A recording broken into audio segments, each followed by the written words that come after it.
everyone. Today our topic is the human resource brand. I'm Kim Yuan Tu, and I will present this topic with my group mates, Noreen, Siyue Shen, and Rafit. And this is our outline.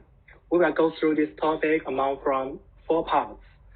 The concept of human resource management, human relations movement, and how it is relevant to the human resource brand, major assumptions of human resource brand, and the motivational process and some series of motivation. First of all, I will introduce the father of human resource management, George Elton Meyer, who was born in 26 December 1880 and passed away at 7 September 1949. Meyer's work helped it to lay the foundation for the human relation movement. Meyer recognized the inadequacy of existing scientific management approaches to industry organization and underlined the importance of relationship among people who worked for such organizations. Next, I will explain what human resource management is.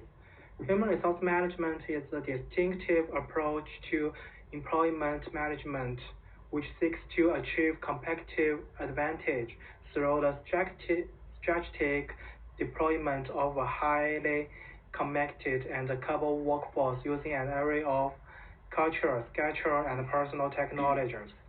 Human resource management is the organizational function responsible for attracting,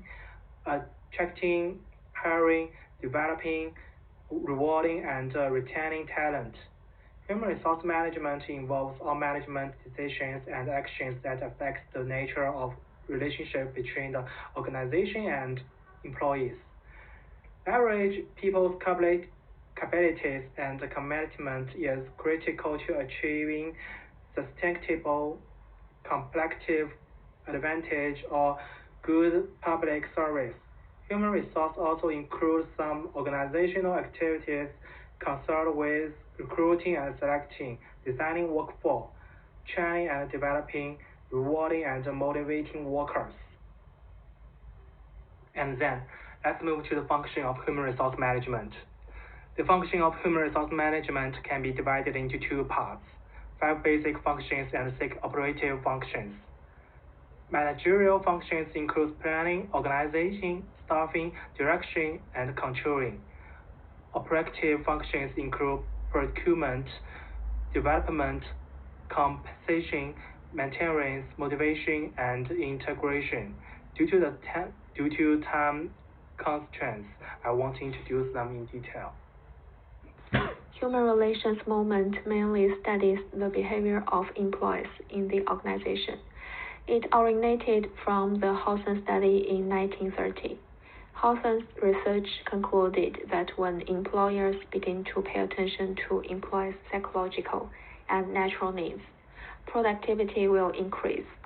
Many times, people pay too much attention to business profits and ignore human behavior problems. The excellent upward communication makes employees feel that they are valuable. When employees feel that they are important, there will be more output.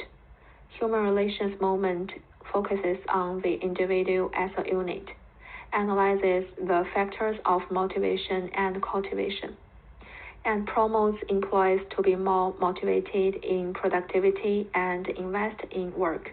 Its main investigation is the impact of social relations, motivation, and employee satisfaction on factory productivity. The movement includes the theories of motivation like Maslow's hierarchy of needs and so on.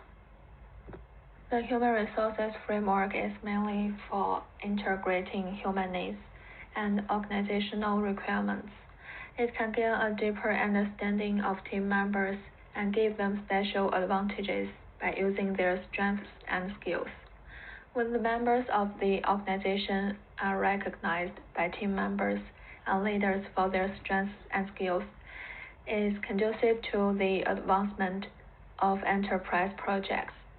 I think all organizations need such a balanced relationship. For employees to actively participate in their work and maximize their work efficiency. Leaders should attach importance to the needs and advantages of employees and integrate them in the most effective way. A good manager can pay attention to the unique ability of each member and provide them with corresponding opportunities. From this perspective, human relations movement and human resource frame are closely related. They all focus on employees' individual performance.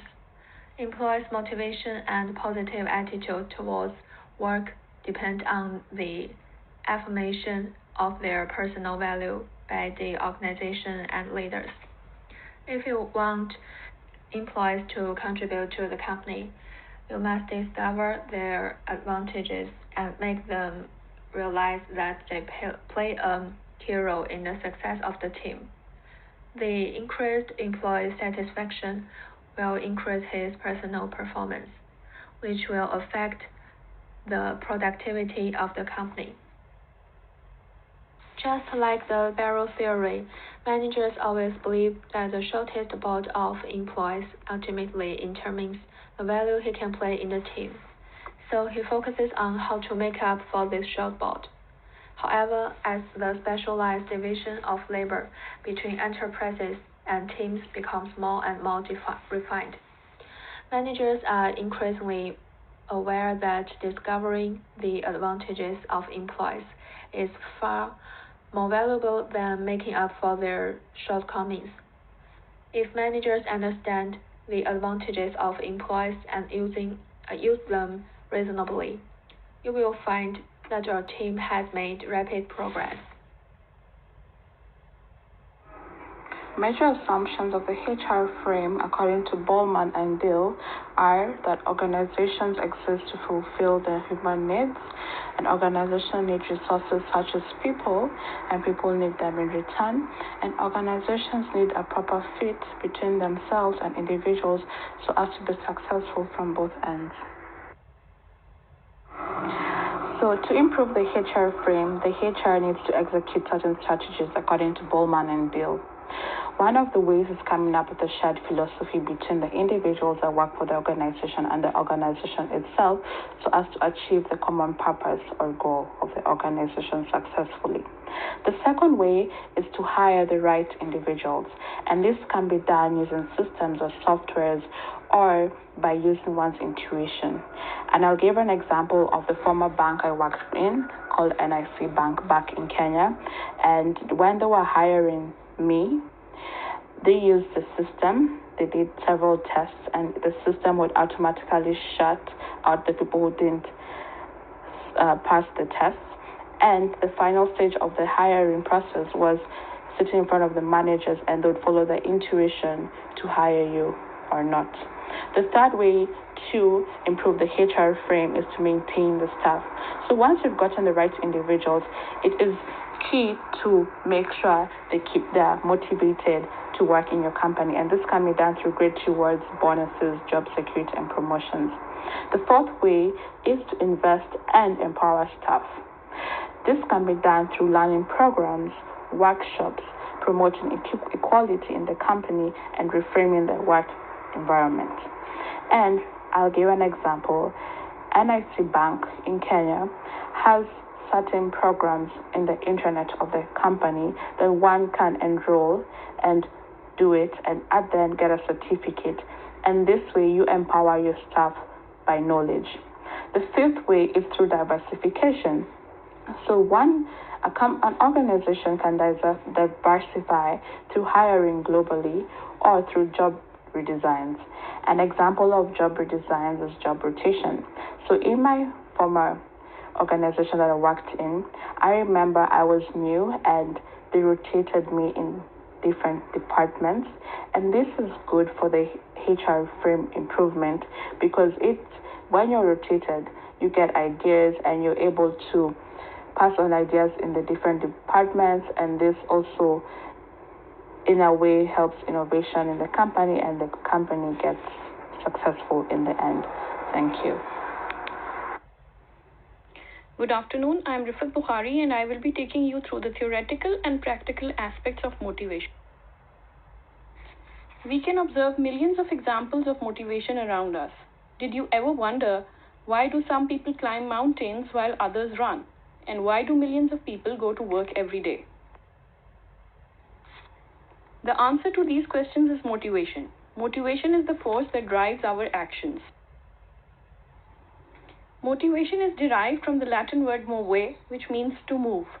According to Slocum and Hellrigel, motivation represents forces acting within a person to behave in a specific goal-directed manner.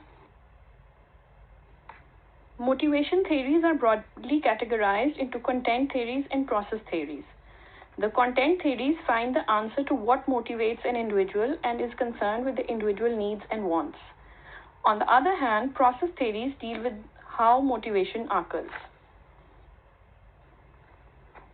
According to Maslow's hierarchy of needs, we each have a hierarchy of needs that range from lower to higher. As lower needs are fulfilled, there is a tendency for other higher needs to emerge. Human behavior is goal-directed, and it is through motivation that needs can be addressed.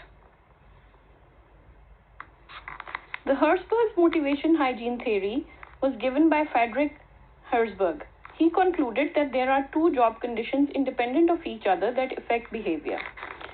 The motivational factors such as recognition, achievement, etc. increase motivation. On the other hand, improving hygiene factors such as working conditions, policies, and rules decrease job dissatisfaction. Leaders and managers can use the Pygmalion effect to motivate employees. Employees' performance is related to management's belief in their ability. Managers can motivate employees by being vocal in expressing trust. Norrie et al. Introduced a new powerful model of employee motivation. They contended that people are guided by four emotional needs or drives. These needs and drives are the drive to acquire, the drive to bond, the drive to comprehend, and the drive to defend. In order to maximize motivation, leaders need to provide opportunities for employees to satisfy these four drives. The first drive, the drive to achieve and acquire, is satisfied through a company's reward system. For example, differentiating between top, average, and poor performers, or by clearly tying rewards to performance. The drive to bond is mostly met through organizational culture that encourages the development of friendships and bonding. The drive to challenge and comprehend is primarily fulfilled through jobs and organizational culture. For example, jobs should provide personal meaning and fulfillment and opportunities to learn and grow. Finally, the drive to define and defend is met through an employee feeling alignment and connection to the organization. For example, the company should be perceived to be fair, ethical, providing a value service or good, etc. So, how can employees be motivated and what are the best strategies? Employees can be motivated by recognizing individual differences. We all are different, and every individual has unique capabilities that must be appreciated. For example, some of us are great writers, while others have good thinking skills. Managers should match people to jobs so that they can feel a connection to their job. Setting goals and making them attainable can provide strong motivation to employees. Rewards must be individualized and linked to performance, and the reward system should be fair. Employers must use recognition, care, or concern to employees to keep them motivated. And last of all, monetary rewards such as bonuses must not be ignored. Research shows that bonuses increase performance for a short time but have no effect on long-term motivation. So what could be more motivating than a higher paycheck? A number of factors can be more motivating. These include learning and development, a clear path of progression, formal and informal recognition, and a friendly working environment and job autonomy. Disney's example of employee motivation is considered to be one of the best in the world. In order to motivate one of its team, the company used delight and surprise to motivate employees. The team was given 100 shares of the Disney stocks, $25,000, and a Ferrari car in order to motivate them. motivate its employees. Google sets clear goals for its employees, obtains feedback from employees through surveys, and based on these surveys, it offers perks to its employees to keep them motivated. Google also offers autonomy to its employees so that they can work freely. Google invests heavily on the improvement of its managers so that they can keep employees motivated. And then Google ensures that its policies are uniform across the board. In the end, I would quote Ziegler, who said that people often say that motivation doesn't last. Well, neither does bathing. That's why we recommend it daily. In conclusion, we've got 4 points. The first, human resource management is very key in an organization. Next, human resource plays a huge role in motivation. The third, it's agreeable that human resource needs people to be functional.